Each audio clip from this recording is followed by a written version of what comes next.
salaamaaleykum mbokki internautes yi dal leen ak jàmm suñu site bi ñu leen di ñaan ngeen abonné te bës ko sa notification bi ñu daal di wax àddu jëm ci ancien ministre Cheikh Oumar Anne mi nga xam ne rek daal dinay désingué ki nga xam ne moo di Macky Sall. Cheikh Oumar Anne visiblement irrité daal dinay réagir ci accusation yi nga xamante ne nii rek lancé nañ ko contre lui par l'ancien président di Macky Sall ak it ñenn ci ay partisans wam ci ab vidéo boo xam ne rek dafa devenir viral bi les journalistes Aïssatou Diop Fall nag daal dinay accusé d'avoir rejoint le Pastef loolee nag daal di provoqué meru ki nga xamante ne ni moo di Cheikh Oumar Anne connu sous le nom de Thierno Ndioum daal dinay lancé ab avertissement ferme à son ancien mentor la mu wax nag moo di j'ai pris connaissance d'une vidéo dans laquelle Aïssatou Diop Fall affirme que j'ai rejoint Pastef bi les calomnies nag n'est rien d'autre qu'une tentative de déstabilisation orchestrée par Macky Sall contre la coalition Jàmm ak Njariñ dirigée par Amadou Ba loolee nag moo di déclaration ki nga xamante ne ni moo di Cheikh Oumar Anne avec assurance mu cay dolli ne Amadou Ba sera demain au Fouta précisément à Ndioum où un grand meeting est prévu yile manigance nag dañ koo daal di def en complicité avec certains responsables du département de Podor muy wax ne rek je suis et je reste avec Amadou Ba ancré dans la coalition Jàmm ak Njariñ ancien ministre bu enseignement supérieur de la recherche et de l'innovation nag daal dinay dénoncer la stratégie de ses adversaires di affirmer rek ne moom dafa dañ koy daal di menacer par le soutien massif des jeunes à Amadou Ba muy wax ne rek les responsables de Takku Wallu ont perdu toute crédibilité auprès des jeunes qui se sont massivement ralliés à notre mouvance. Pour cette raison il tente de me salir et cela porte clairement les empreintes de Macky Sall moom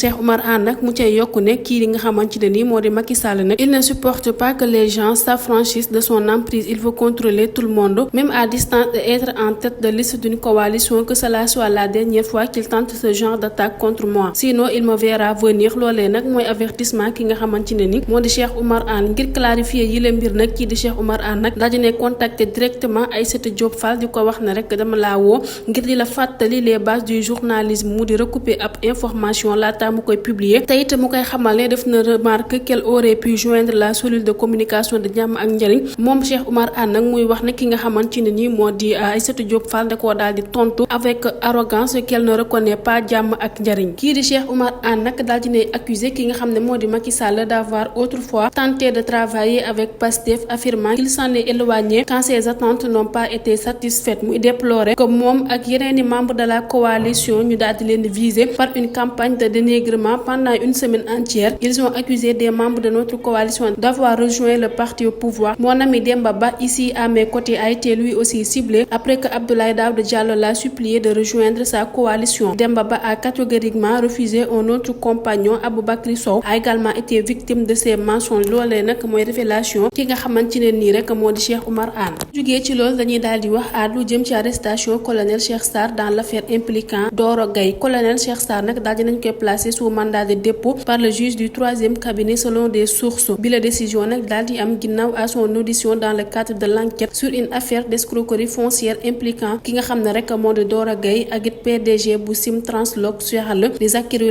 Sow colonel Sarr nag ñu koy accusé complicité dans cette affaire liée à la vente de terrain sur le site de l'ancien aéroport international Léopold Sédar Senghor bu Ndakaaru ci fàttali rek kii di Doro Gaye nag dañ koo daal di inculpé woon daal di koy placé sous mandat de dépôt le 3 juin laata muy am ab libération sous contrôle judiciaire le 28 juin moom nag Zakirou Sow moo ko daal di accusé ne rek dafa daal di escroquer lu toll ci 1,2 milliard de francs CFA ci ab transaction bu aji sur les baux de terrain situés à l'aéroport ñu daal di des ba léegi ci mbirum Doro Gaye mi nga xamante ne nii rek jàpp nañ ne jamono yi rek dafa daal di daw récemment élargi de prison kii di Doro Gaye nag ñu daal di koy libéré waaye nag placé ko sous contrôle judiciaire daal di nay daw ginnaaw ba ñu ko placé sous mandat de dépôt niki le 3 juin bii ñu weesu ngir escroquerie foncière ci aju ci 1,2 milliard de francs CFA kii nag di Doro Gaye nag daal di nañ koy arrêté suite à une plainte ginnaaw nag ba nga xamante ne ni kii di Zakirou Sow daal dina koy porter plainte par ailleurs directeur général de la société Si Amana agissant pour le compte d'investisseurs et sénégalais et étrangers ki nga xamante ne ni moo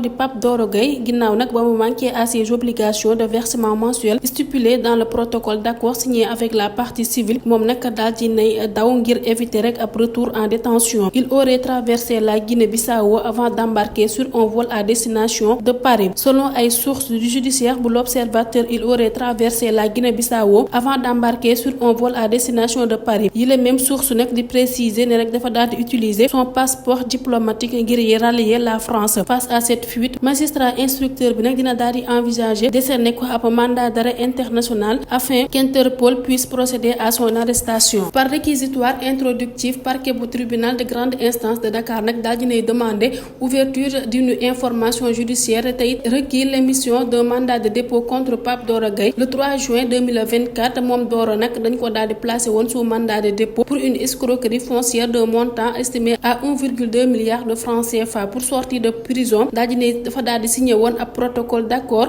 avec le plaignant ngir rek daal di amal ab versement mu di ab acompte de 250 millions de francs CFA ngir rek garantir le paiement du solde de la dette daal di ne remettre au juge les titres de propriété de 3 appartements et un magasin situés à la cité Keur Gorgui. Par ailleurs, ab rapport médical daal dina ci ajouté au dossier te affirme rek que son état de santé nécessitait un suivi permanent incompatible avec les conditions de détention où les soins nécessaires ne pouvaient être correctement assurés.